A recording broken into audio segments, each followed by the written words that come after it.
Welcome to Oak Tree Stories, timeless tales rooted in India. Here you'll find gentle, thoughtful tales drawn from our rich storytelling traditions, from ancient fables and folklore to heartwarming slices of modern Indian life. Each story is carefully chosen and lovingly crafted to be age appropriate and calming, with just a touch of wonder. So come, get cozy, and let the story begin.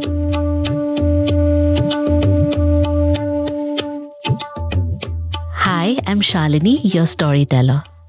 Before we begin today's story, I have a very special artist shout out. This week's shout out goes to Krishiv, who sent us a drawing inspired by our story, A Boy Named Ono.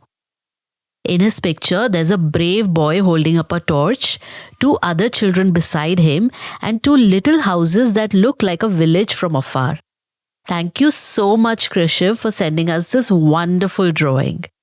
If you'd like to see Krishiv's artwork, it is now proudly displayed on our social media pages. And if you'd like to know how to send in your artwork too, then listen until the end of today's story and I'll tell you just how. With his artwork, Krishiv also sent us a message. He wrote, Shalini Auntie, can you please upload new stories every day? We love listening to your stories. Krishiv, thank you so much for this lovely message.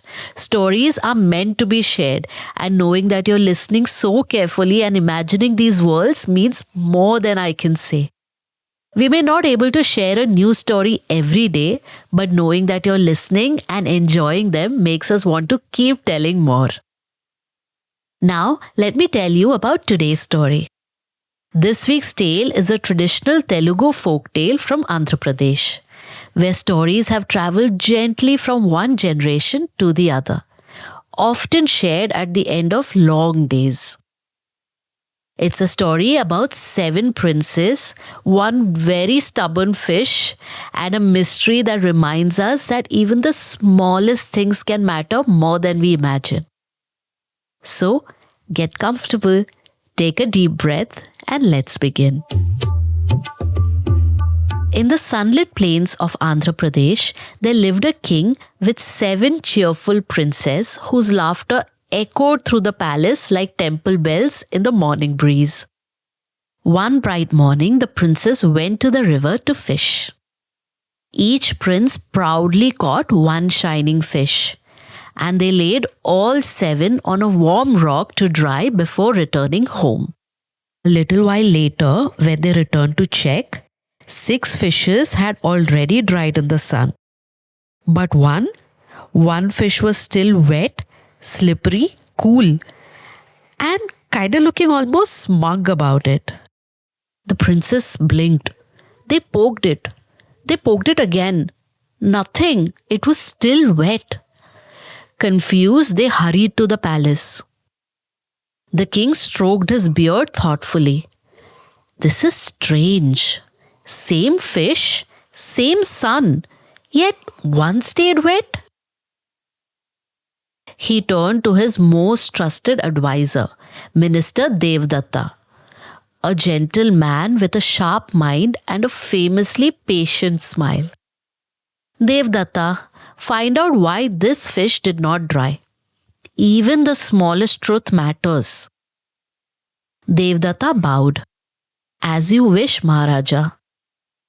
Devdatta arrived at the river humming a tune, the kind only ministers think is catchy. He inspected the rock and chuckled. Stuck under the wet fish was a small bundle of hay. Ah, a clue already. Wonderful. I was afraid I'd have to interview the fish. He lifted it gently. Little hay, why were you lying here, keeping the fish wet?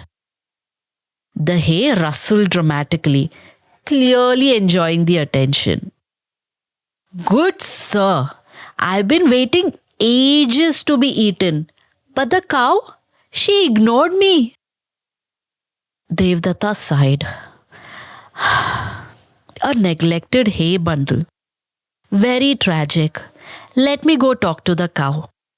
Under a tamarind tree sat a gentle brown cow, chewing absolutely nothing.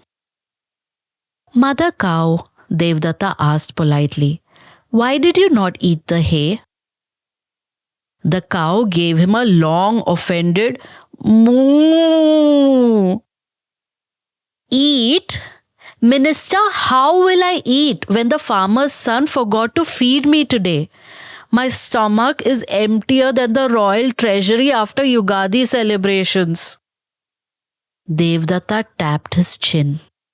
Oh, a dramatic cow, huh? How interesting. And so the mystery continues. Very well, I shall find the next clue. Devdatta found the farmer's son dozing against his hut, snoring softly. Young man, Devdatta said, waking him up, why did you not feed your cow? The boy groaned. Sir, I had no strength. Amma didn't give me any breakfast today. I waited and I waited, then I waited some more. Eventually, I fainted from hunger. Which is why you found me so elegantly lying here. Devdatta pressed his lips together to hide a smile. Well then, I suppose Amma is the next person I should meet. Inside the hut, Devdatta saw a woman bouncing a wailing baby on her hip. Good lady, Devdatta called gently. Why didn't you feed your son today? She threw up her hands. Ayo, minister, I tried, but this little one cried so loudly, like she was calling the entire village. What to do? I have only 2 hands. The baby hiccuped indignantly. Devdatta crouched beside her. Little one, why were you crying so much? The baby stuck out her tiny finger and bit me.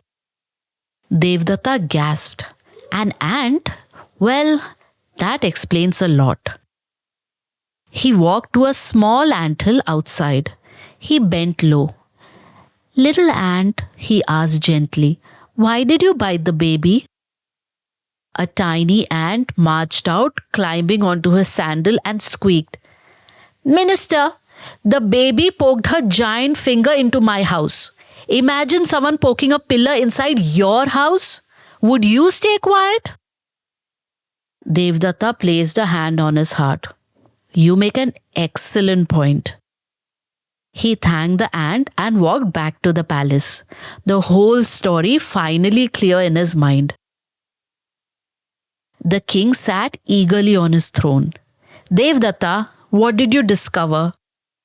The minister smiled gently as he spoke. Maharaja, it began very simply. The fish did not dry because hay lay beneath it. The hay lay there because the cow did not eat it. The cow did not eat any hay because the farmer's son did not feed her. And the farmer's son could not feed her because he himself was hungry and weak.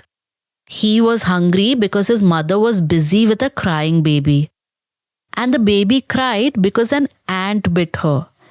The ant bit the baby because she poked a finger into its house. The ant was just protecting his home. Something very small, Maharaja, that reached much farther than anyone expected. The court fell silent. One prince whispered, all this because of one tiny ant? Devdatta nodded. In your vast kingdom, Maharaja, every small being, even an ant, has an effect.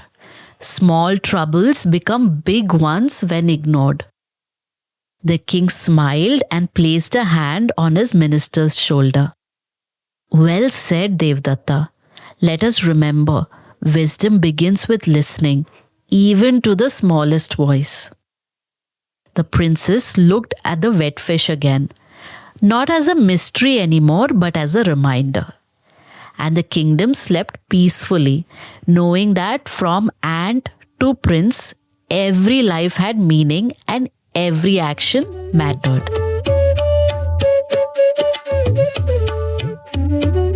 And that, dear listeners, was The Seven Fishes, a Telugu folktale from Andhra Pradesh. This story reminds us that the world is held together by many small threads. A tiny ant, a crying baby, a hungry cow, and a mystery that reached all the way to the king's palace. It teaches us that no one is too small to matter. And no problem is truly small if we choose to ignore it. If this story made you smile, you might like to draw your favorite moment.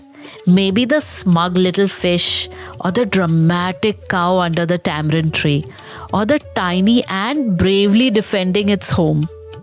Ask a grown-up to help you send your artwork to us.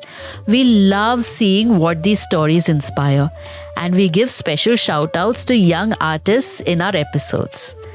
Grown-ups, you can find us on Instagram and Facebook at Oak Tree Stories, or visit www.oaktreebooks.in/Oak Tree Stories to support our storytelling journey.